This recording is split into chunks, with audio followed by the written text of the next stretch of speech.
Pourquoi a-t-on autant admiré Kant? Alors, il a fait quelque chose qui, dans une vie humaine, est extrêmement difficile et quasiment impossible. Il a tout remis en question à un âge avancé. À quasiment 60 ans, il s'est dit « mais tout ce que j'ai appris et tout ce que j'ai enseigné à l'université pendant des dizaines d'années, en fait, ça ne va pas du tout. » Je ne sais pas s'il y a beaucoup de professeurs en fin de carrière qui se disent « mon Dieu, mais je leur ai raconté que des conneries toute ma vie. » Ça ne va pas. Donc, il remet tout en question, en particulier la métaphysique de Leibniz, qu'il avait lui-même enseigné, et il écrit la critique de la raison pure, qui est voilà, comme un pavé dans la mare.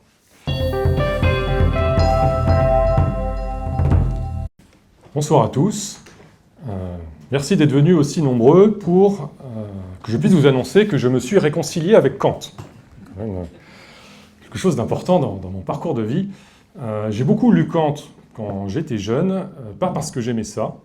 J'ai toujours considéré la critique de la raison pure comme un livre relativement indigeste, mais c'était assez clair pour moi dès le début que Kant avait joué un rôle absolument fondamental dans l'histoire de la philosophie, dans l'histoire des idées.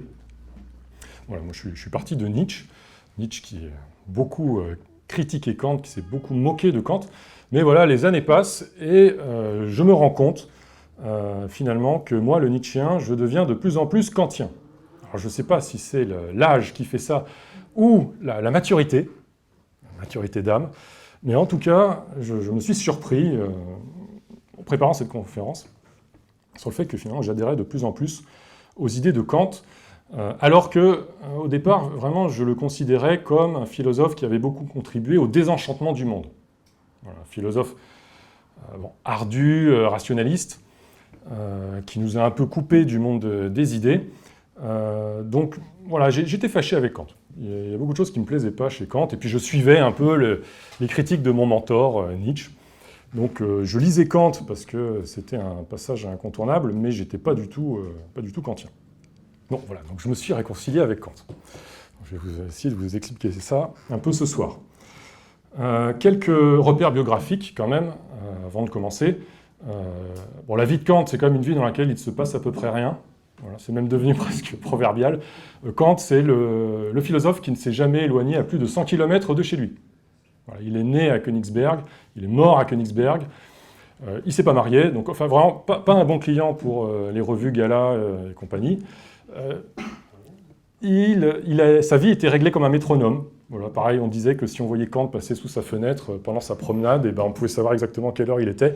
Donc une vie parfaitement réglée, comme un métronome. Il n'a jamais voyagé, mais par contre, il a révolutionné le monde des idées. Voilà, c'est ça qui est absolument fascinant chez Kant. Ses livres sont considérés comme extrêmement ardus. Je ne sais pas si beaucoup dans la salle ont essayé d'ouvrir la critique de la raison pure. J'en lirai quelques passages tout à l'heure, voilà. Mais c'est aride, on va dire, comme philosophie. Alors, tous les textes de Kant ne sont pas comme ça. Bon, on va en parler un peu, parce que je pense que c'est au cœur du sujet. Mais globalement, Kant, c'est quand même un philosophe qui fait peur, qui a une image très austère, d'intellectuel, voilà, avec une vie très bien réglée. Mais c'est aussi une caricature.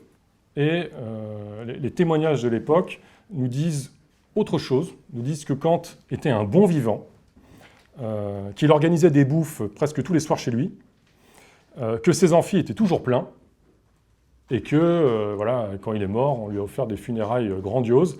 Donc en fait, c'était quelqu'un de très important, qui a joué un grand rôle dans l'histoire des idées, et qui n'était pas du tout austère, en fait, qui n'avait pas forcément la tête de sa philosophie. En tout cas, qui n'était pas du tout quelqu'un d'ennuyant, bien au contraire. Donc moi, mon défi ce soir, c'est d'essayer de vous montrer un Kant passionnant. Pourquoi a-t-on autant admiré Kant? Alors il a fait quelque chose qui, dans une vie humaine, est extrêmement difficile et quasiment impossible. Il a tout remis en question à un âge avancé. À quasiment 60 ans, il s'est dit « mais tout ce que j'ai appris et tout ce que j'ai enseigné à l'université pendant des dizaines d'années, en fait, ça ne va pas du tout. » Je ne sais pas s'il y a beaucoup de professeurs en fin de carrière qui se disent « mon Dieu, mais je leur ai raconté que des conneries toute ma vie. » Ça ne va pas.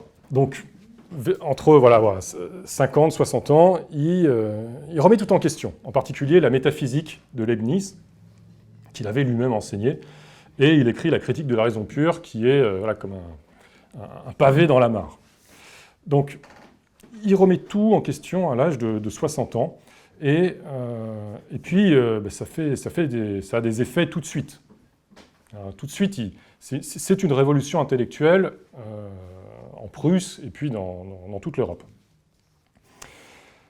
Pour bien situer quelques auteurs clés qui, lui, l'ont influencé, pour comprendre le contexte. Donc, je vous ai parlé de Leibniz. Donc, Leibniz, grand scientifique, grand mathématicien, un très très grand personnage de l'époque juste d'avant. Et Leibniz faisait référence, entre guillemets, sur les questions métaphysiques. Et Leibniz, dans la veine de Descartes, considérait que la raison humaine pouvait s'élever jusqu'aux idées suprêmes.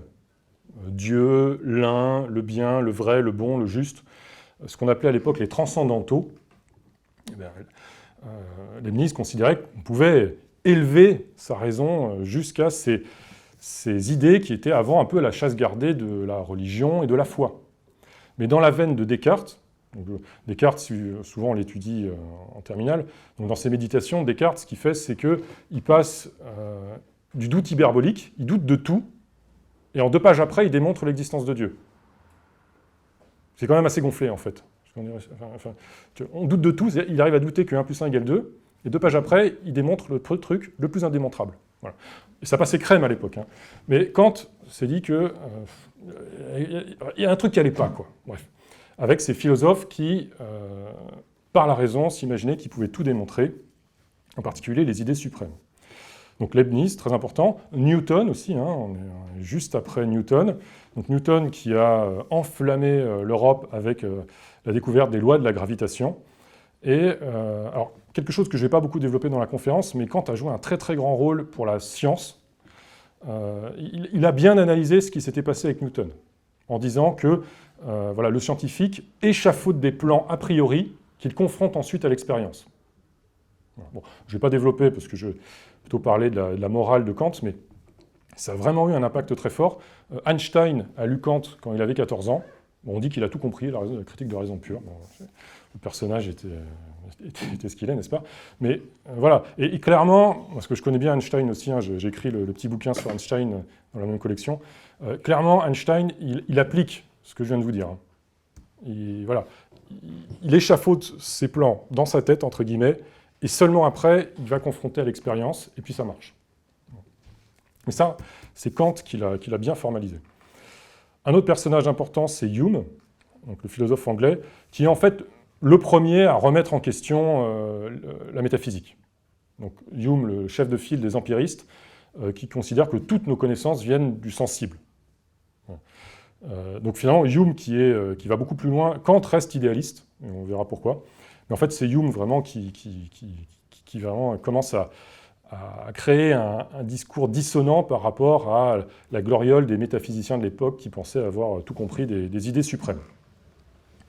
Et Kant considère que Hume l'a sorti de son sommeil dogmatique. Donc c'est grâce à Hume que Kant, en fin de carrière, ou en tout cas avec une carrière bien amorcée, arrête de raconter n'importe quoi. Et enfin Rousseau, donc très important, Rousseau, donc seul philosophe dont le portrait était dans le bureau de Kant, donc par rapport à son concept de contrat social, évidemment, mais aussi parce que Rousseau permet à Kant d'entrevoir une destination morale de l'humanité. Voilà, et Kant définissait Rousseau comme le Newton du monde moral. C'est aussi grâce à Rousseau que Kant comprend l'idée que les hommes sont tous égaux en dignité. Enfin voilà, bon, Rousseau a joué un très grand rôle et Kant le tenait en très grande estime. Bon, il paraît que Kant, c'est ce qu'on raconte aussi, hein, c'est la caricature, que Kant n'a que 2 fois dans sa vie dérogé à sa promenade quotidienne et aux horaires de sa promenade quotidienne. La première fois, c'était pour acheter le contrat social. La deuxième fois, c'était à l'annonce de la Révolution française. Mais sinon, il ne se laissait pas perturber par les agitations du monde. Voilà pour les quelques repères biographiques. Bon, je n'insiste pas davantage parce que ce qui est intéressant avec Kant, c'est plutôt d'aller sur les idées. Kant a un vocabulaire bien à lui, et c'est vrai qu'il est difficile d'accès. Alors pas pour toutes ses œuvres, mais pour les trois principales, les trois grandes critiques, c'est vrai que c'est pas facile du tout. Alors je vais vous faire donner une petite citation pour sentir le ton, hein, voilà, pour ceux qui n'ont jamais ouvert un livre de Kant. Donc ça donne à peu près ça. Au début de la critique de la raison pure, Kant pose la grande question qui, lui, le turlupinait, quoi, hein. C'est comment des jugements synthétiques a priori sont-ils possibles? Question que vous vous posez tous en vous levant le matin, voilà, en mangeant votre bol de céréales. C'est vraiment le... Voilà. Bon, en tout cas, lui, voilà, il part de ça. Hein. Comment des jugements synthétiques a priori sont-ils possibles? Et donc, il répond, entre autres, hein, dans son livre, donc, voilà, vous pouvez attacher vos ceintures, la réponse que Kant apporte. Les jugements synthétiques a priori sont possibles lorsque nous rapportons à une connaissance expérimentale possible les conditions formelles de l'intuition a priori, mais aussi la synthèse de l'imagination et son unité nécessaire au sein d'une aperception transcendantale. Et que nous disons, bien entendu, les conditions de la possibilité de l'expérience en général sont en même temps celles de la possibilité des objets de l'expérience, et c'est pourquoi elles ont une valeur objective dans un jugement synthétique a priori. Voilà, bon. Voilà, ça c'est le Kant qui fait peur à tout le monde, et pour être tout à fait franc avec vous, je ne comprends toujours pas ce passage. Je l'ai relu des dizaines de fois. Hein. Et voilà, le vocabulaire, je commence à être familier, mais sincèrement, je ne suis toujours pas sûr de comprendre ce qu'il a voulu dire. Donc c'est une traduction. Alors les puristes vous diront, Kant, on ne peut pas le traduire, on peut le lire qu'en allemand. Non, je pense que c'est une énorme connerie. Enfin, en plus, il y a peu de... Enfin, c'est philosophe de l'universel. Hein. Donc si les idées sont universelles, eh ben, on doit pouvoir les traduire. Hein. Bon. Mais c'est sûr que ça donne... Voilà. Ça donne pas envie, ça fait peur à tout le monde, et c'est vrai que tout le monde n'attaque pas Kant par ce livre qui est le plus célèbre de tous. Mais il faut se dire que c'était en fait le style à l'époque, le style de la bonne métaphysique allemande, et que si Kant voulait se faire entendre, voilà, il fallait qu'il jette un pavé dans la mare. Ce pavé, c'était la critique de la raison pure, avec un vocabulaire qui était celui des savants. Voilà, il fallait impressionner les savants, parce que ensuite, toutes ses œuvres ne sont pas comme ça. Il a écrit des textes extrêmement clairs. Il y a un petit texte, Qu'est-ce que les Lumières? Celui-là, il est d'une limpidité, enfin vraiment... Voilà, il n'y a pas de verbiage pour le verbiage. Et il y a plein d'autres livres, hein, La métaphysique des mœurs, il traite des cas moraux, enfin, il complexifie pas. Alors il y a toujours un peu quand même, hein, il conceptualise pas mal, il fait des phrases à rallonge, mais c'est pas aussi caricatural que ça. Voilà. Mais avec la critique de la raison pure, c'est comme si quelque part il jetait un pavé dans la mare, et on va en parler un petit peu, on va décortiquer tout ça sans rester enchaîné à ce vocabulaire un peu ardu. Alors, pour commencer, la critique, parce que le mot de critique, il est au centre de l'œuvre de Kant. Hein. Ces trois œuvres principales, elles se nomment critique de quelque chose, et elles répondent à une des trois questions fondamentales de la philosophie, pour lui. Donc, à la question « Que puis-je savoir ?» Kant répond par la critique de la raison pure. À la question « Que dois-je faire ?» Kant répond par la critique de la raison pratique. Et « Que puis-je espérer ?» Kant répond par la critique de la faculté de juger. Bon, ça reste tout ça encore un peu théorique par rapport au titre des livres, hein, mais les questions sont bien concrètes quant à elles. Cette idée de critique, chez Kant, elle est vraiment importante. La philosophie a toujours été plus ou moins critique. Socrate était un grand critique, hein, c'est pour ça qu'il est mort, hein, c'est parce qu'il critiquait les sophistes, il critiquait les fausses vérités. Enfin, Socrate était un grand critique. Hein. On l'appelait le temps d'Athènes ou la torpille, le poisson de torpille d'Athènes. Donc, Socrate était un grand critique. La critique est au cœur de la philosophie. Mais avec Kant, la critique des autorités de sens va devenir la raison d'être de la philosophie. Alors, pour le meilleur et pour le pire. Là, c'est moi qui m'exprime. Pour le meilleur, parce qu'aujourd'hui, un discours péremptoire et dogmatique est tout de suite écarté. On ne peut plus raconter n'importe quoi sur l'au-delà, sur le suprasensible. Enfin bon, avec Kant, vraiment, il y a tout un... La raison humaine s'est exercée à rejeter les discours infondés. Et aujourd'hui, c'est très dur de raconter n'importe quoi, parce qu'il y a tout de suite quelqu'un qui va vous expliquer que mais vous avez des preuves. Donc, ça, je considère que c'est pour le meilleur. Pour le pire, eh bien, c'est un peu ce que je vous disais en introduction, c'est qu'en fait, on déconstruit, et on ne sait plus rien rebâtir sur les ruines métaphysiques d'un monde désenchanté. Donc moi, c'est ça qui m'avait marqué au départ, c'est qu'effectivement, une philosophie qui devient strictement critique, une philosophie où on déconstruit tout. Et à la fin, on ne sait plus rien reconstruire, et on s'enfonce, en fait, dans le matérialisme. Alors, Kant lui-même avait tenu un bon entre-deux, c'est-à-dire que, tout en étant très critique, il était resté idéaliste. Mais après lui, clairement, il y a beaucoup de philosophes qui ne sont plus du tout idéalistes.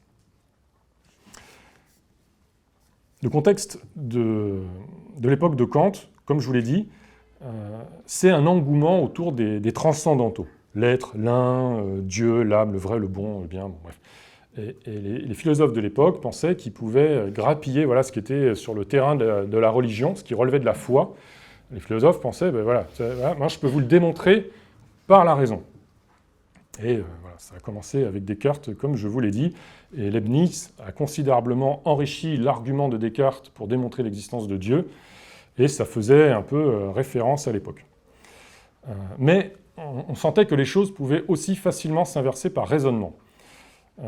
Peut-être que vous avez vu un film français de la fin des années 90 qui s'appelle Ridicule, avec Jean Rochefort, Fanny Ardant. C'est un film très très sympa, sur une époque où les gens veulent avoir de l'esprit. Il faut avoir de l'esprit.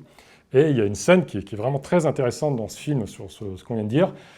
Vous avez un prêtre qui, devant le roi, démontre l'existence de Dieu. Et le roi applaudit, le roi est très pieux, donc il applaudit le prêtre qui démontre l'existence de Dieu. Et le prêtre, qui veut faire de l'esprit, lui dit à la fin « Mais s'il plaît à votre majesté, je peux aussi lui démontrer qu'il n'existe pas. » Et là, ça la fout mal, et évidemment, là, le prêtre tombe en disgrâce, et ça ne va pas du tout. Mais en fait, cette scène, elle est géniale, et elle dit vraiment ce qu'il en était, c'est-à-dire que tous les arguments rationnels pour démontrer les transcendantaux, en fait, n'ont aucune valeur. Et on peut très bien démontrer l'inverse, il n'y a aucun problème. On peut trouver des arguments dans le sens inverse. Voilà. Donc, ce film est très... Vous pouvez le regarder, il est très, très, très sympa. Donc, on peut très facilement démontrer une chose et son contraire sur les idées qui ne relèvent pas de l'empirique, du sensible. Et ça, Rousseau l'avait très bien senti. Donc, une citation de Rousseau qu'on trouve dans l'Émile, « Jamais le jargon de la métaphysique n'a fait découvrir une seule vérité. » Voilà. Donc Kant, qui avait bien lu Rousseau, ça, il l'a bien retenu, et Kant aussi a bien senti la chose, et il nous dit que la métaphysique est un champ de bataille sans arbitre. On peut s'étriper sur les idées sublimes, on peut dire tout et son contraire, et personne n'aura jamais raison, ou tout le monde aura raison. Enfin, disons que c'est un champ de bataille sans arbitre. C'est-à-dire que les discours sur les choses qui portent hors de l'expérience sensible, donc les transcendantaux, se contredisent facilement sans qu'on puisse les départager. Et ça explique, par exemple, la diversité des points de vue religieux. Dieu, on peut dire tout et son contraire sur Dieu. Il n'y a aucun problème. Et à partir de là, avec la critique de la raison pure, Kant entame un travail fondamental, une réflexion, non pas sur les transcendantaux, mais sur les règles du jeu. Quelles sont les conditions d'un discours vrai? Et c'est ce qu'il a appelé la méthode transcendantale. Voilà, un mot un peu compliqué, alors qui n'est pas forcément repris maintenant. Le transcendantal chez Kant, ça veut dire ça. Ça veut dire qu'on s'intéresse aux conditions de la connaissance. Qu'est-ce qui fait qu'un discours est vrai? Voilà, plutôt que s'écharper sur les idées, déjà on se pose la question, qu'est-ce qui fait qu'on a raison ou pas? Qu'est-ce qui fait que je sais vraiment quelque chose? Là, on va entrer un peu dans le jargon de Kant, avec cette notion de transcendantale, donc qui, avec la critique, fait partie des mots importants à comprendre avec Kant, même si ce mot de transcendantal n'a pas beaucoup été utilisé après, mais Kant, il l'utilise dans tous les sens, d'ailleurs, vous avez dû l'entendre, il était dans la citation que je vous ai donnée. Donc, Kant identifie ce qu'il appelle trois théories transcendantales. La première, c'est l'esthétique transcendantale. Bon, là, on est dans le jargon kantien. Après, on reviendra sur des choses plus pratiques. Mais quand même, c'est ça qui a changé la donne avec Kant. Donc, il faut quand même que je le présente. Donc, l'esthétique transcendantale, en gros, qu'est-ce que nous dit Kant? Il nous dit qu'il y a des formes a priori de la sensibilité. Et ça, qu'est-ce que ça veut dire? Ça veut dire que si l'homme n'avait pas en lui déjà une représentation de l'espace et du temps, on ne pourrait pas se situer dans l'espace et le temps. Bon. Lui démontre la chose. Bon, je ne sais pas si c'est si clair que ça. Les empiristes diraient que non, il n'y a pas de forme a priori, non, ça découle de l'expérience elle-même. Bon, bref. Mais lui, il pose ça. Il dit déjà, non, il y a quand même des choses qui sont en nous. Alors, Dieu, l'être, l'un, le vrai, non. Mais par contre, une représentation de l'espace et du temps qui nous permet de nous situer dans les informations des sens, c'est en nous a priori. Ce que Kant appelle a priori, ça veut dire que c'est là avant l'expérience. Donc ça, c'est l'esthétique transcendantale. Ensuite, il y a l'analytique transcendantale. Ce sont les catégories de l'entendement. Et ça, ce sont les formes a priori du jugement. Voilà, encore des mots un peu compliqués, mais qu'est-ce que ça dit fondamentalement? Ça dit qu'il y a aussi quelque chose en nous qui est a priori, qui est inné, qui ne vient pas de l'expérience, et qui sont des catégories logiques. Kant considère qu'on ne pourrait pas former des concepts généraux sur les choses, sur nos perceptions, si nous n'avions pas déjà en nous des schémas logiques correspondant à la réalité des choses dans le monde. Et ça, c'est assez fondamental, hein. Ça explique pourquoi, avec les mathématiques, on arrive à comprendre le monde matériel. Alors que les mathématiques, ça, pour le coup, c'est une science totalement a priori. Pour faire des maths, on peut se couper du monde et on fait des maths. Mais c'est comme si le monde réel répondait aux maths. Donc c'est comme s'il y avait une logique du monde qui était dans le monde réel et qui était aussi dans notre esprit préalablement à notre expérience du monde. Et Kant considère qu'on a ces catégories logiques qui sont innées en nous, qui sont a priori. Je ne vais pas les détailler, il les classe en trois catégories, trois catégories de catégories, trois types de catégories. Donc, quantité, qualité, relation et modalité. Et juste pour vous donner un exemple, on a par exemple le principe de causalité. De dire que tout effet a une cause, qu'une cause précède l'effet, que les mêmes effets que les mêmes causes conduisent aux mêmes effets. Voilà. Qui est effectivement, si on n'avait pas ça en nous, le monde ne serait qu'un chaos d'informations incompréhensibles. Mais se dire effectivement que tout effet a une cause, que la cause précède l'effet, et que les mêmes causes conduisent aux mêmes effets, si on n'avait pas déjà ça en nous, on serait comme une poule devant un couteau voilà, par rapport à tout ce qui se passe. Donc Kant considère qu'on a ça en nous de façon a priori, de façon innée. Je vous donne une citation de la critique de la raison pure, beaucoup plus facile à comprendre que la précédente, vous allez voir. Donc, quand il veut être clair, il peut être clair, il n'y a pas de souci. C'est nous-mêmes qui introduisons l'ordre et la régularité des phénomènes que nous appelons nature.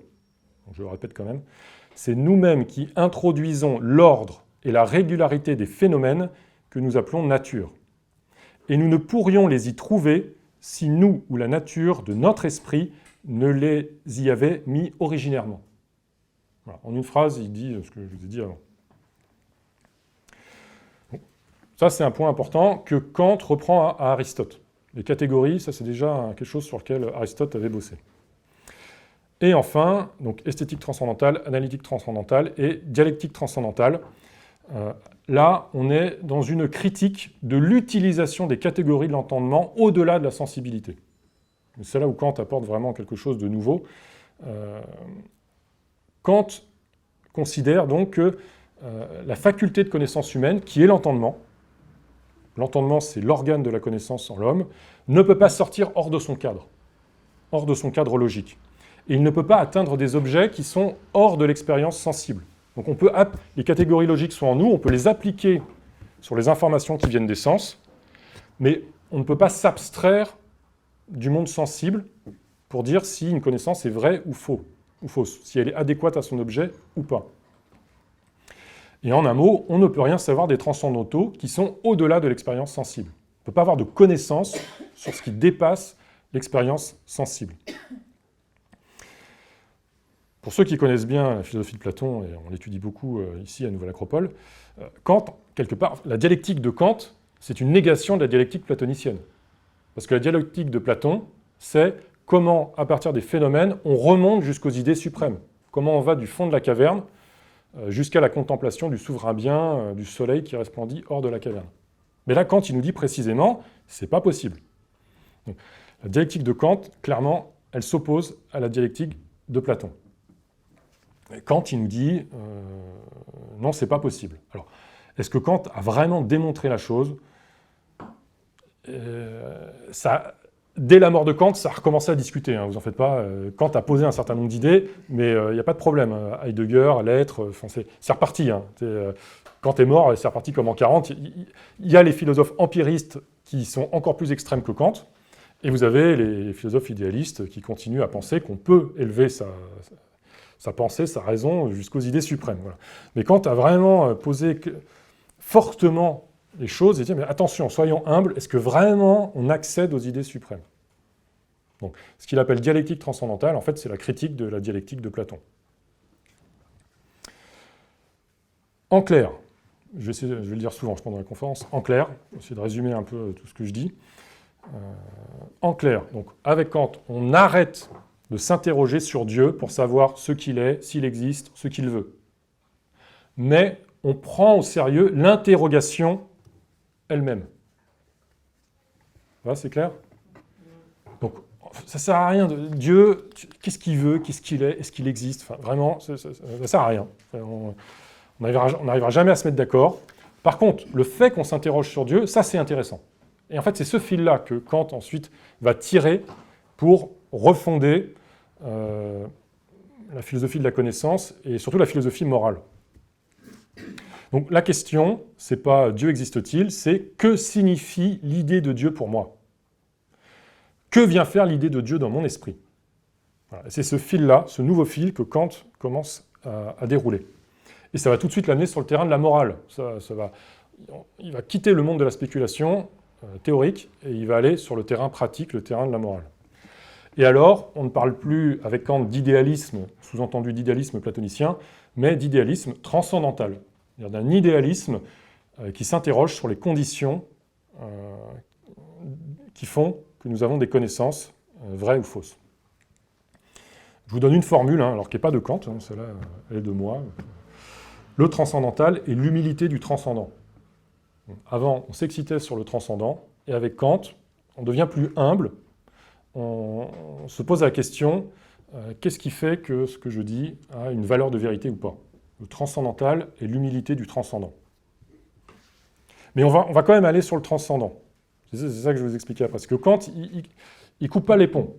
Il dit, on arrête de fantasmer sur ce qu'on est capable de faire avec notre raison, mais la métaphysique a encore un rôle. Lui, Kant, quelque part, son projet, c'était de sauver la métaphysique.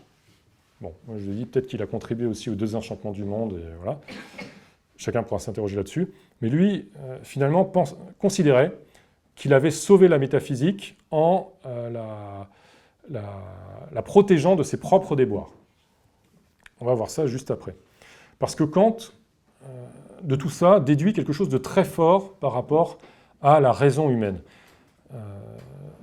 Je vous disais, l'interrogation sur Dieu, elle, faut la prendre au sérieux. L'énigme de Dieu, elle, faut la prendre au sérieux. Pourquoi c'est là dans nos têtes? Et pourquoi ça nous obsède?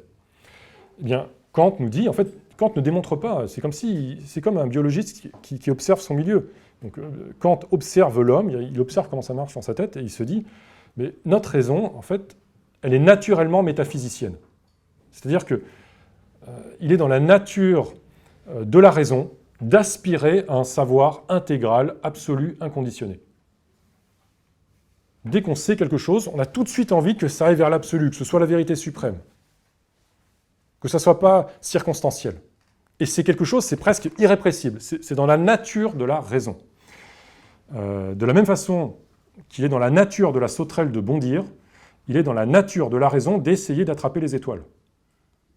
On n'y arrive pas, hein. Mais on va quand même essayer. On va nous dire, ah, mais non, mais laisse tomber, elles sont à des milliards de kilomètres. Non, mais on va quand même essayer. Bon, voilà. Je vous dis, quand tu es mort, et tout de suite, les philosophes poursuivis, ils ont continué à essayer, il n'y a pas de problème. Donc, notre raison est naturellement métaphysicienne. Une citation de la préface de la critique de la raison pure, qui dit exactement ça. « La raison humaine a ce destin particulier, qu'elle se trouve accablée de questions qu'elle ne peut écarter, car sa nature les lui impose, mais auxquelles elle ne peut répondre, car elle dépasse tout son pouvoir. » Ça, c'est clair. Une aspiration à l'absolu. La raison est en fait une aspiration à l'absolu. Et c'est pour ça que Kant institue un tribunal de la raison. Ça, c'est une expression de Kant. Un tribunal de la raison, c'est-à-dire la raison qui à la fois juge et est jugée. Elle juge, la raison juge les connaissances des hommes, mais elle se juge elle-même sur ses propres capacités et ses propres aspirations. Kant nous dit, la raison qui nous impose une discipline a elle-même besoin d'une discipline. Et c'est pas facile à faire. Il y a un mouvement, il faut s'observer soi-même et être tout à fait intègre par rapport à ce qu'on voit en soi.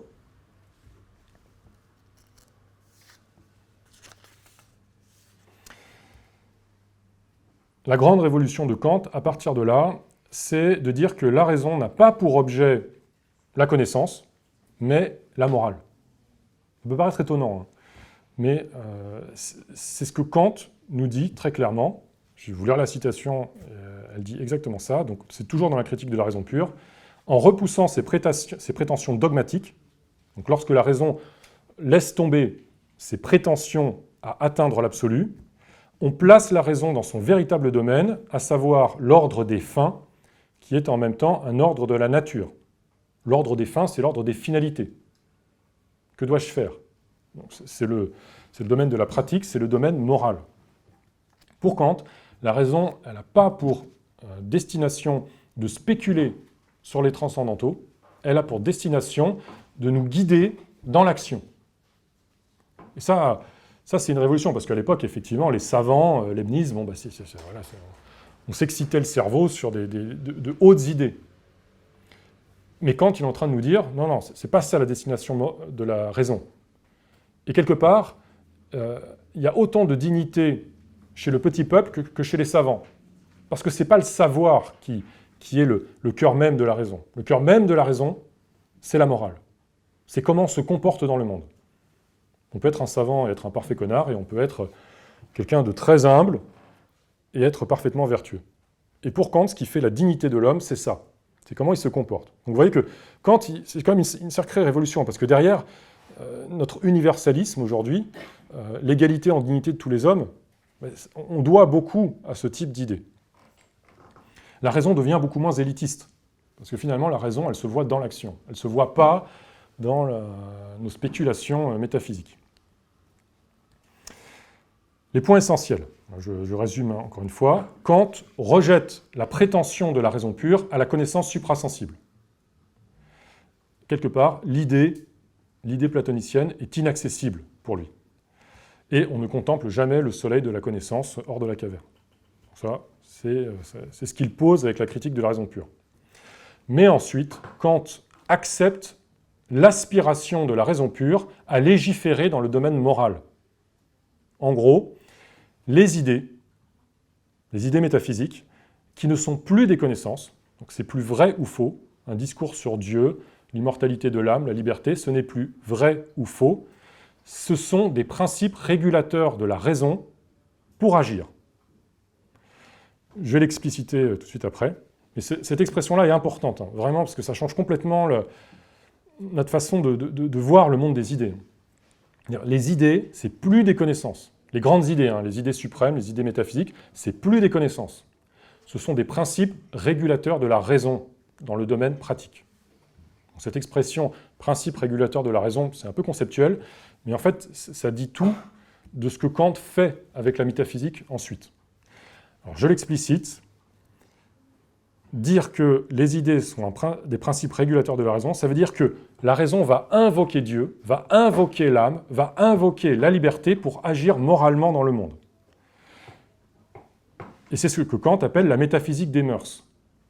Une expression un peu bizarre aussi, hein. Donc il y a deux livres, il y a les fondements de la métaphysique des mœurs et la métaphysique des mœurs qui sont plutôt des œuvres tardives de Kant, mais ça veut dire ça. Ça veut dire que métaphysique des mœurs, c'est-à-dire à quel point les idées, les transcendantaux peuvent servir pour les mœurs, pour la morale. Donc je vous donne 3 façons d'expliciter pourquoi la raison a besoin de Dieu, de l'immortalité de l'âme et de la liberté pour agir moralement. Eh bien, par exemple, mon âme doit être immortelle pour que mes actes désintéressés aient des conséquences pour moi au-delà de ma propre vie. Pour que vraiment j'agisse de façon désintéressée dans ce monde-ci, il faut que mes actes aient des conséquences au-delà de ma propre vie. Parce que si ma mort est un néant, allons-y, faisons n'importe quoi. Enfin, je veux dire, quand je suis mort, de toute façon, je suis le néant, donc faisons n'importe quoi. Bon, c'est pour ça que les religions ont inventé le paradis et l'enfer, hein, c'est pour nous éviter de faire n'importe quoi. Mais même si on ne croit plus au paradis et à l'enfer, ce ne sont plus des vérités, on peut quand même invoquer l'idée de l'immortalité de l'âme pour se dire « mais non, je ne vais pas faire n'importe quoi dans ce monde, parce que j'ai une idée de l'immortalité de mon âme. » C'est pas vrai ou faux. C'est une idée que je place au-dessus de ma tête et qui va m'aiguiller pour agir moralement. Alors c'est plus... oui, d'accord, on ne fonctionne plus avec la croyance. Ça devient plus subtil. Mais peut-être que c'est aussi plus raisonnable. Pareil avec l'idée de Dieu. Est-ce que vraiment l'univers a un sens s'il n'y a pas de créateur, s'il n'y a pas d'intention à l'origine du monde? Si l'univers vient du néant, il retourne au néant, donc c'est pareil. Ça n'a pas de sens. Donc pour que l'univers ait un sens, pour que l'univers dans lequel je vis ait un sens, il faut que j'invoque l'idée d'un créateur, d'une intention à l'origine de l'univers. Et si cette idée est au-dessus de ma tête, je ne vais pas agir de la même façon. La vie a un sens. La vie de mes enfants a un sens. On n'est pas des bouts de néant qui retournent au néant. Ça va complètement changer mon rapport au monde et mon rapport à l'action. Et, dernier point, et encore plus fondamental, la liberté. La liberté, elle est indémontrable, hein, le libre arbitre. Mais mon libre arbitre doit être opérationnel pour que je sois un être moral capable de faire des choix. Si je n'ai pas de libre arbitre, si je ne suis pas capable de faire des choix, en fait, il n'y a pas de morale. Je suis coupable de rien. C'est le déterminisme pur. J'ai violé, oui monsieur, j'ai violé, mais j'étais déterminé par des causes. Ça ne marche pas. On est obligé de postuler le libre arbitre pour qu'il y ait une morale. Sinon, tout est déterminisme. Arrêtons les tribunaux. Enfin, on n'a pas le choix. On est toujours obligé de suivre le rail de ses instincts. Donc, en fait, pour fonder la morale, on a besoin de cette idée du libre arbitre. Mais on est incapable de la démontrer.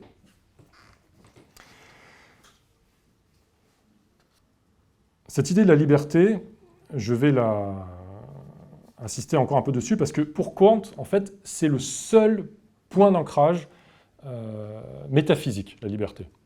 Parce que Dieu, l'immortalité de l'âme, bon, là, il faut faire confiance aux mystiques pour se dire, ouais, ok, c'est vrai, ça marche, Dieu existe, mon âme est immortelle. Bon, on ne peut pas dire que ça fasse partie de notre expérience du quotidien. Hein. Parfois, on a des illuminations, bon, mais tout ça n'est pas très clair.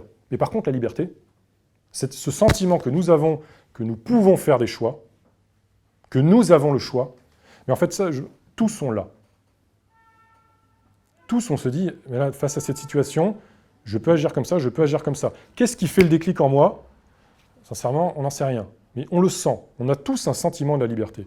Donc pour Kant, la liberté devient quasiment le seul point d'ancrage suprasensible dans nos esprits. C'est quelque part la seule magie qui reste, où vraiment on a tous une expérience de la liberté. Or, la liberté, elle est absolument indémontrable. Le principe de causalité nous dit, voilà, cause-effet. Et les sciences, elles fonctionnent comme ça. Les sciences, elles sont totalement déterministes. Les sciences qui, donc, font bien mouliner les catégories logiques de notre entendement, elles sont parfaitement déterministes. Même la mécanique quantique, elle est, dans sa méthodologie, complètement déterministe. Alors juste, voilà, les résultats sont traduits sous forme de probabilité plutôt que de résultats bien nets. Mais, en fait, dans sa méthodologie, la science, encore aujourd'hui, elle est totalement déterministe. Donc, la liberté, le libre arbitre, est impossible à penser dans un monde de déterminisme pur. Et pourtant, on en a besoin pour fonder la morale.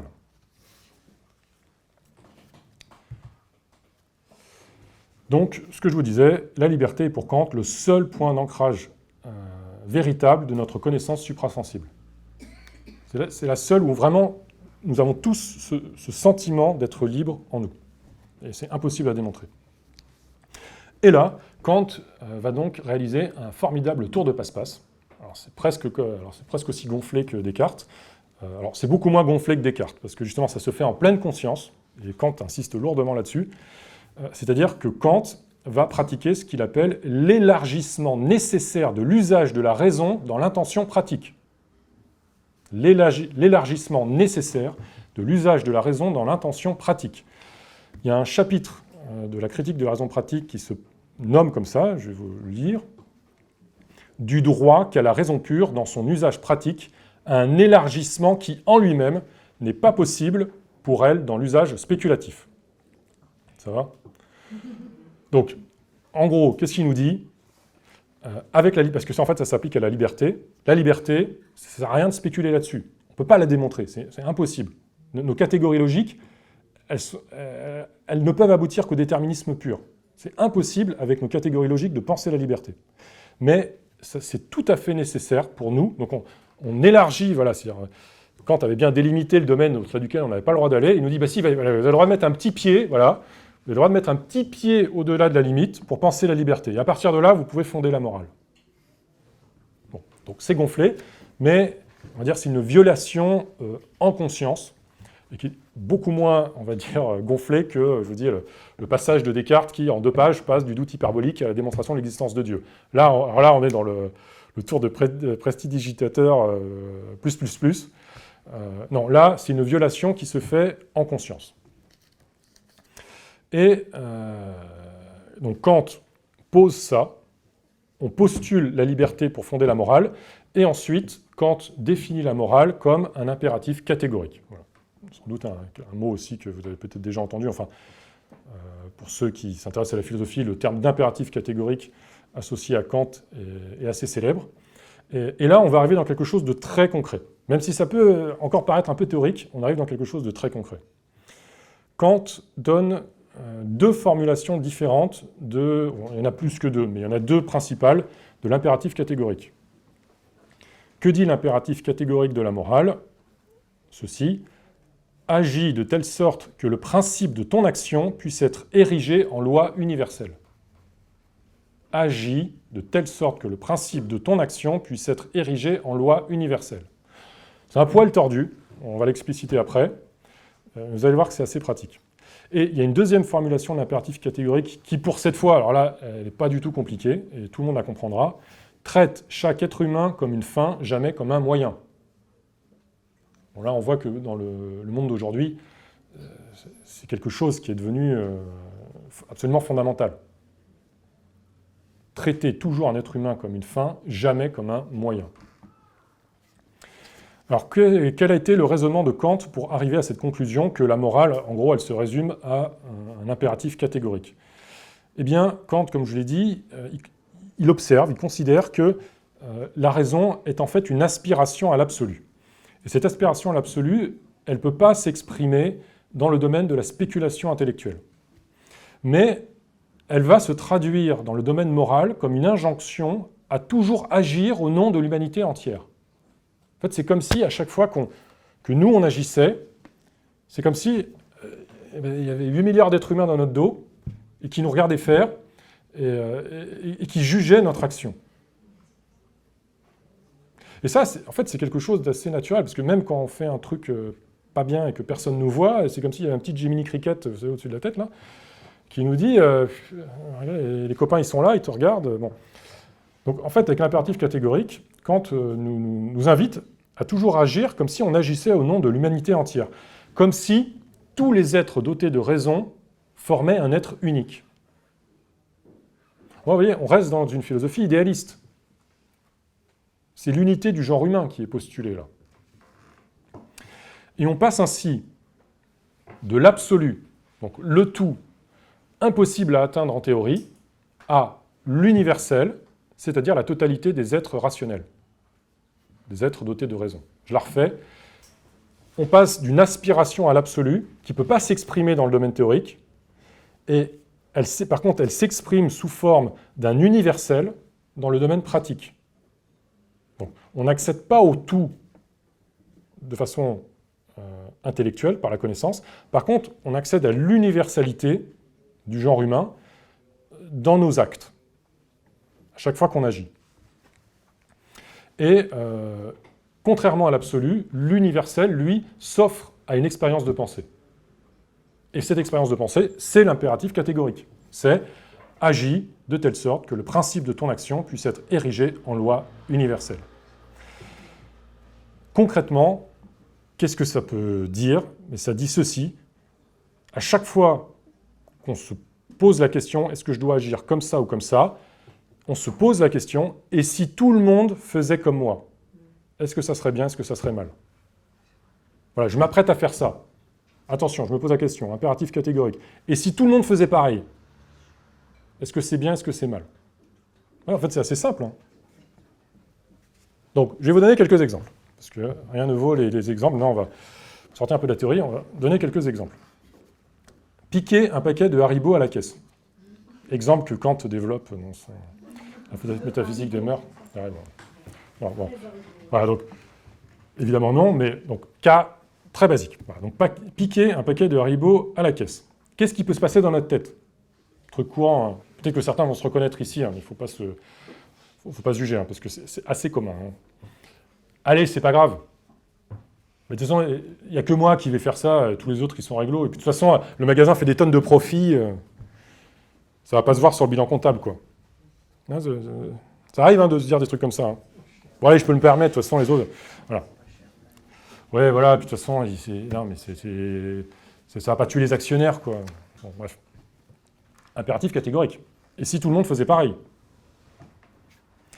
Bon, bah là, et si tout le monde faisait pareil pour le paquet de Haribo, le pot de Nutella et compagnie. Hein.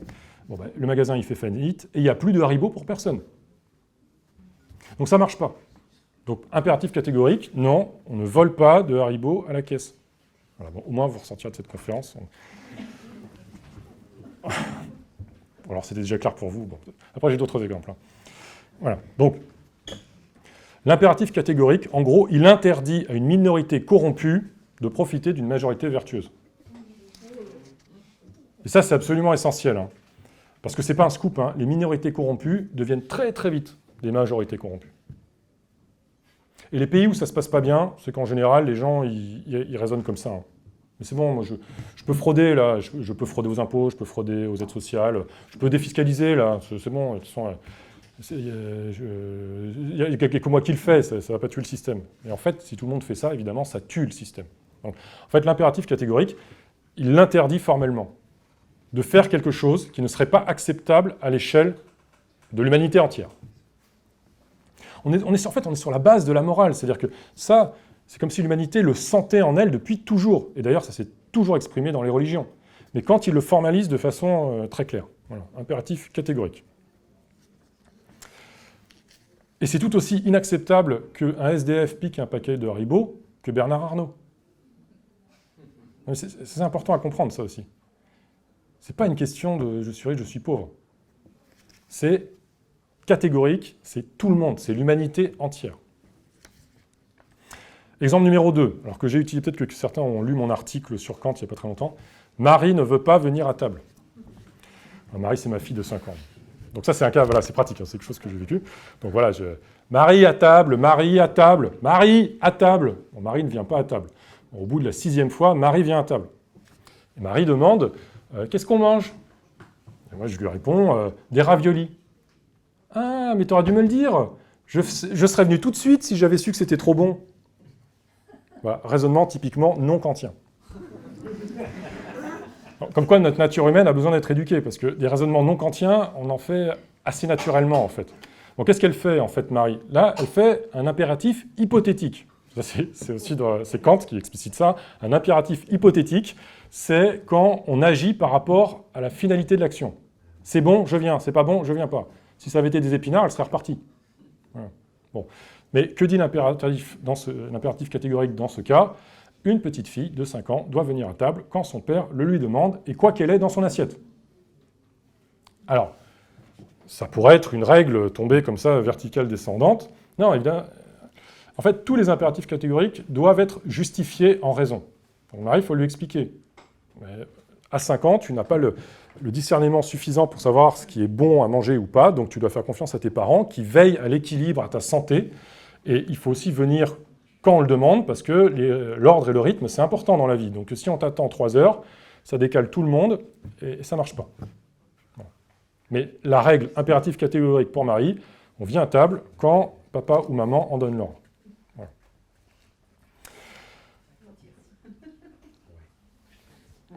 Exemple numéro 3. Là, ça va chatouiller un peu plus. Prendre l'avion pour partir en week-end. C'est bien, c'est mal. On aura envie de dire qu'il n'y a pas de mal à prendre l'avion. Enfin, ça fait de mal à personne de prendre l'avion. Oui, mais aujourd'hui, vous savez, il y a un tout petit sujet, un tout petit contexte de réchauffement climatique, de crise écologique, d'exploitation à outrance des ressources de la planète. Bon, est-ce que... il y en a beaucoup aujourd'hui, ils font le choix. Je renonce, j'arrête de prendre l'avion. Voilà. Et j'en fais un impératif catégorique. Je ne prendrai plus l'avion. C'est catégorique. Voilà. Mais on pourrait se dire, c'est même raisonnement que tout à l'heure, l'avion, c'est pas ça qui pèse lourd dans le bilan carbone de l'humanité. Je crois que c'est 5%, c'est pas l'épaisseur du trait. Hein, mais, ouais, et par rapport au reste, puis c'est pas tout le monde qui prend l'avion. C'est une minorité de riches qui prennent l'avion. Ah ouais, d'accord. Impératif catégorique. Et si tout le monde faisait ça? On universalise son action. On essaye de se dire, et si tout le monde agissait comme ça? Et si tout le monde, comme ça, les 8 milliards d'êtres humains, se mettaient à prendre l'avion pour partir en week-end? Ah, mais ça ne marche pas. Ça ne marche pas. Là, le réchauffement climatique qui est déjà suffisamment rapide, ça explose totalement, quoi. Il y a un roman de Barjavel sur cette thématique, la Tempête. Alors c'est à peu près le même contexte, c'est-à-dire où tout le monde se met à voyager dans tous les sens et ça détruit la planète, quoi. Donc, on peut toujours négocier avec sa conscience. Alors, on peut réduire le nombre de voyages par an, on peut réduire les distances, mais quand on considère vraiment que prendre l'avion pour partir en week-end, c'est quelque chose d'assez superflu et que les conséquences de cette surexploitation des ressources de la planète et des rejets de CO2 compromet assez largement l'existence, ou en tout cas l'existence paisible des générations futures, on peut se dire que c'est un sujet où on peut appliquer l'impératif catégorique. Alors c'est plus subtil, hein. Alors moi, c'est mon cas. Voilà, c'est là où je me suis rendu compte que j'étais kantien, c'est que je me suis fixé cette règle. Voilà. C'est très difficile, hein, parce qu'on vit dans un monde où ça ne plaît pas à tout le monde. Hein. Mais là, pour moi, on est typiquement... Alors, on n'est pas typiquement dans les cas de moraux basiques. Tuer, voler, violer, faire violence à autrui. Bon, là, on comprend un impératif catégorique, c'est assez simple de comprendre qu'il faut s'interdire ce genre de choses. Là, on est dans quelque chose de plus subtil, parce qu'on n'a pas l'impression de faire du mal. Mais en fait, au niveau global, c'est un exemple formidable. Parce que ça veut dire qu'il faut élever la conscience individuelle aux activités de l'humanité entière. Et c'est bien ça le problème de la crise écologique, la crise climatique. C'est pas parce qu'on est méchant, individuellement ou collectivement. C'est une somme de consommation individuelle qui cause un déséquilibre majeur.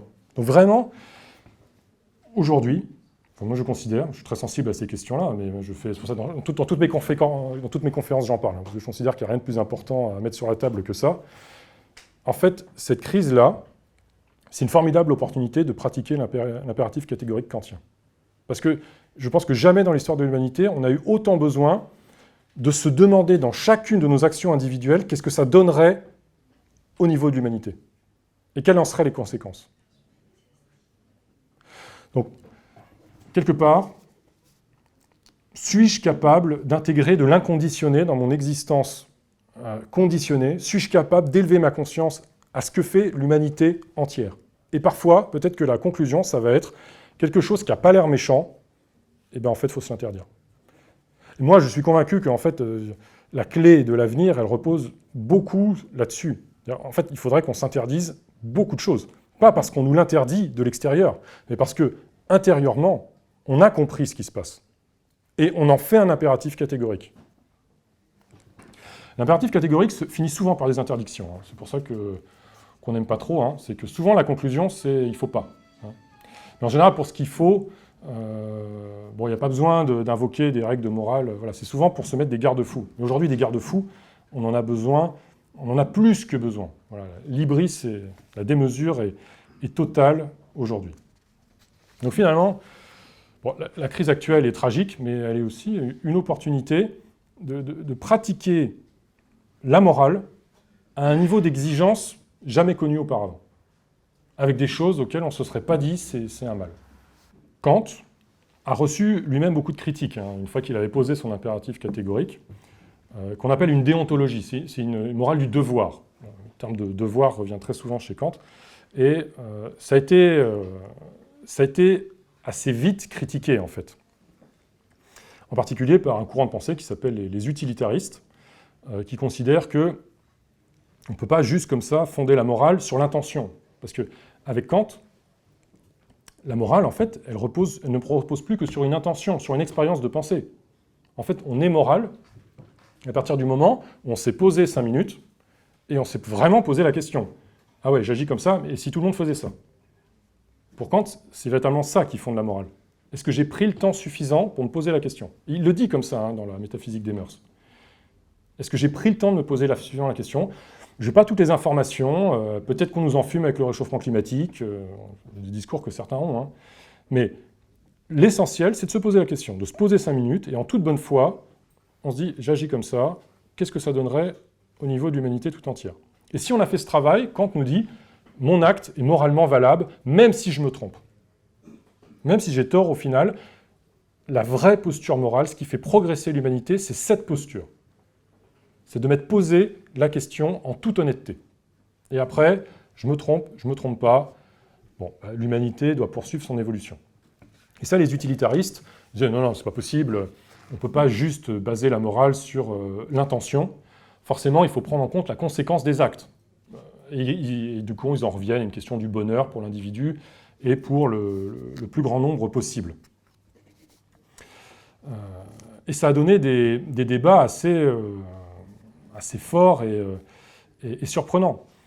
Le cas vraiment le plus marquant, je pense, c'est Benjamin Constant, qui fait partie des utilitaristes, qui pose à Kant le problème suivant.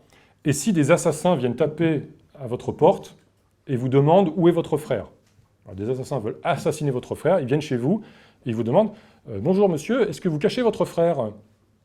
Est-ce que vous devez leur dire la vérité ?» Oui. Kant répond « Oui, il faut dire la vérité aux assassins. » Alors là, on se dit quand même « C'est un peu gonflé ton truc. C'est un peu gonflé. » Donc évidemment, on a vite envie de dire « Non mais c'est n'importe quoi, ça ne marche pas ton truc. » Mais qu'est-ce qui répond Kant? Et c'est assez subtil et c'est vraiment important à comprendre. Déjà, Kant nous dit en fait, on ne sait pas quelle sera la conséquence d'avoir dit la vérité. Peut-être que vous aurez dit un mensonge, et les assassins vont repartir et croiser votre frère qui essayait de sortir par la fenêtre. Alors que si vous leur dites la vérité, ils vont rentrer chez vous, et en fait, votre frère, il sera sorti par la fenêtre. Donc, bon, Kant nous dit ça. Bon, c'est un argument qui vaut ce qu'il vaut. Hein, on est d'accord? C'est pas le plus important. Par contre, il dit quelque chose de plus important, Kant. Il nous dit, si on commence à mentir, même pour le bien, en fait, ça n'a plus de fin. Et on se met à mentir pour tout, même pour des nobles causes, et en faisant ça, on lèse l'humanité. Donc on voit que Kant, qui a critiqué le monde des idées, reste en fait très idéaliste dans sa posture. Voilà, il a une idée de l'humanité, de l'évolution de l'humanité, et que l'humanité progresse en étant véridique, même quand on dit la vérité à des gens qui, eux, ne respectent pas la vérité. Être véridique, quelles que soient les circonstances, contribue à l'inexorable éveil de la raison en l'homme. Voilà quelle est la posture idéaliste de Kant. Être véridique en toute situation. Il y aura des dégâts, mais c'est cette posture, véritablement, qui fait évoluer l'humanité. En pratique, probablement, qu'on ne dira pas aux assassins qui taperont à notre porte, ou notre frère, on est d'accord. Il y aura ce qu'on appelle des questions casuistiques. Et d'ailleurs, Kant, dans la métaphysique des mœurs, il pose un certain nombre de problèmes comme ça, et il pose un certain nombre de questions auxquelles il ne répond pas, lui, forcément. Mais il faut bien comprendre que cet impératif catégorique reste un idéal. C'est un idéal vers lequel on tend. Ce n'est pas une juridiction à appliquer bêtement. Ça nous donne un point de repère. Il y a des cas où on ne va pas suivre l'impératif catégorique. On va quand même mentir, parce que sinon, les conséquences ne sont pas cool, quoi. Mais on ne perd pas ce point de repère. Le point de repère, c'est un monde où les êtres humains sont tous parfaitement honnêtes. Donc si je résume l'expérience de pensée que nous propose Kant, c'est celle-ci. Si je convertis en loi universelle le mobile de mon action, qu'est-ce que ça donne comme résultat et qu'est-ce que ça produit en moi comme sentiment? Donc l'impératif catégorique ne donne pas de réponse toute faite. C'est une méthode. C'est une méthode qui est intéressante pour séparer ce qui est en nous de l'ordre du désir animal et de l'aspiration véritablement humaine. Parce que l'aspiration véritablement humaine, elle pense en termes d'universel. Donc le fait de se poser la question, de passer par la case de l'universel avant d'agir, tout de suite, c'est comme un filtre qui va dégager toutes les impulsions qui sont en nous et qui sont plutôt de l'ordre de la nature animale et qui est par nature égocentrée. Et Kant nous dit que agir selon l'universel est plus essentiel qu'agir en vue du bien. Ça aussi, c'est quelque chose d'assez subtil et d'important. C'est plus important d'agir selon l'universel qu'agir en vue du bien, parce que le bien est toujours suspect de cacher des intérêts personnels. C'est le syndrome du justicier qui torture. Si on va à l'action avec pour seul point de mire le bien, eh bien, l'enfer est pavé de bonnes intentions. Et souvent, ça peut cacher des choses en fait assez morbides en soi. Alors que si on s'impose de passer par la case de l'universel, alors là, on filtre vraiment. Et il y a plein de choses qu'on ne peut plus faire. Et en particulier, on ne peut plus faire le mal en voulant faire le bien. En tout cas, ça limite énormément la casse. Parce que, d'ailleurs le XXe siècle était un siècle très intéressant pour ça, on peut exterminer une partie de l'humanité au nom du bien. Les nazis avaient la conviction de faire quelque chose de bien. Il faut vraiment comprendre, quoi. Pour eux, exterminer les juifs, c'était la meilleure chose à faire. Et quand ils étaient en train de perdre la guerre, ils ont surtout pas... Ils ont augmenté, au contraire, le rythme auquel ils assassinaient les juifs. Parce que pour eux, c'était la meilleure chose qu'ils pouvaient faire pour l'humanité. Ils en étaient convaincus. Donc, il faut vraiment se rendre compte que dans la nature humaine, il peut y avoir des choses comme ça. Donc le bien n'empêche pas de faire le mal. Par contre, l'universel est quelque part un critère qui est plus rigoureux. Ah oui, si on passe par la case de l'universel, oui, on se rend compte, les juifs, ce n'est pas des animaux quand même, on voit bien que c'est des êtres dotés de raison. Et là, l'impératif catégorique considère toujours chacun comme une fin, considère chaque homme comme une fin et jamais comme un moyen. Bon, là, c'est bon, la Shoah, c'est plus possible. Alors bon, les Kant, voilà, les Allemands auraient dû davantage dire leurs philosophes, c'est dommage. Mais si vraiment on applique la méthode kantienne, c'est plus possible d'exterminer une partie de l'humanité au nom du bien. Autre exemple, peut-être un peu plus subtil, détourner des fonds publics pour une noble cause. Tous les partis politiques, enfin tous, ça n'arrive jamais. Bon, la plupart des partis politiques se sont fait avoir un jour ou l'autre. Mais en fait, c'est pas juste pour voler. Eux, ils sont convaincus de porter le bien dans leur ligne politique. Donc, je vole de l'argent, je triche. Mais moi, je fais ça pour le bien, c'est une noble cause, c'est pour sauver l'humanité. Mais non, mais ça ne marche pas, ça. Et si tout le monde faisait ça? Et si tous les partis faisaient ça? Le bien est relatif, hein, on voit très bien. Chez nous, de l'extrême droite à l'extrême gauche, les sons de cloche ne sont pas du tout les mêmes. Hein. On peut avoir des avis très différents sur ce qu'il faudrait faire. Voilà. Donc chacun a son bien. Mais si on passe par la case de l'universel, eh bien, on ne triche plus. Pour aucune noble cause, on ne détourne des fonds publics. On se l'interdit, moralement. Donc vous voyez, cet impératif catégorique, qui paraît un peu théorique, au fond, il pose quelque chose d'extrêmement fondamental et d'extrêmement pratique. Et en fait, il y a beaucoup de choses qu'on s'interdirait de faire si vraiment on faisait l'exercice. Et pour Kant, donc, en fait, fondamentalement, c'est ça qui fait progresser l'humanité. C'est d'appliquer cette méthode. L'universel est plus essentiel que le bien. Parce que le bien, finalement, eh bien, il est relativement divers dans l'approche de l'humanité. Alors que l'universel, ça reste une expérience de pensée, mais c'est plus rigoureux, en fait. Par nature, c'est inclusif. Alors que le bien n'est pas toujours inclusif. Kant considérait que c'était, voilà, à partir du moment où on ne raconte plus n'importe quoi sur le monde des idées, que la voie de progrès de l'humanité, elle était là.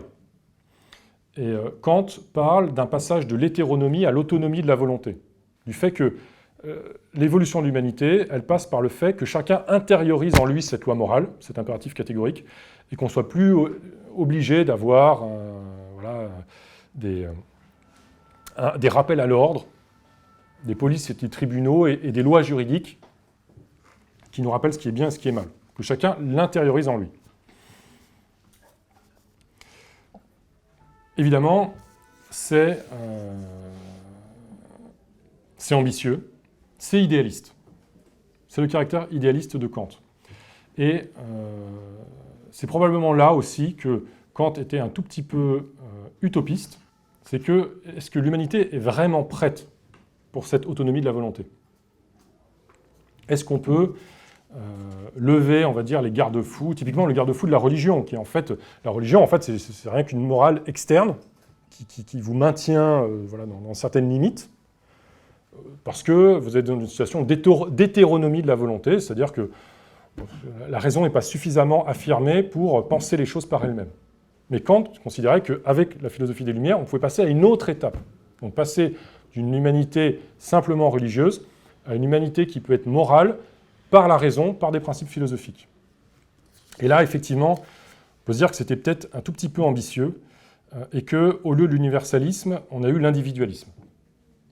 Donc je finirai avec cette problématique comme ouverture, pour que chacun se pose la question. Est-ce que l'universalisme kantien, qui a fondé la modernité, hein, vraiment on a puisé largement dans l'héritage de Kant, est-ce qu'on ne l'a pas détourné vers l'individualisme?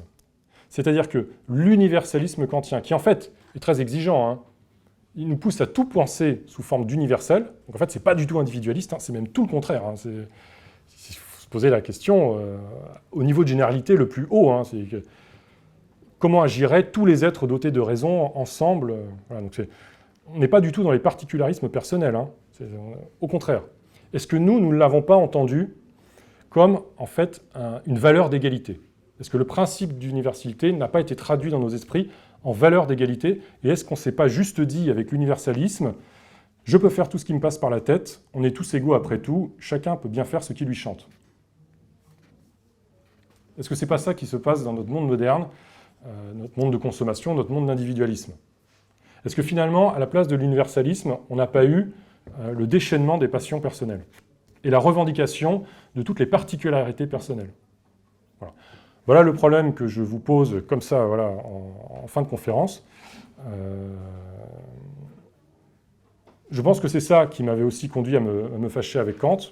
Je pense aujourd'hui que Kant a fondamentalement raison. Je pense qu'il a touché quelque chose d'extrêmement fondamental dans la nature humaine et que fondamentalement il a raison, mais que de façon pragmatique, il faut vraiment se poser la question, est-ce que l'humanité est prête à s'enthousiasmer pour l'impératif catégorique?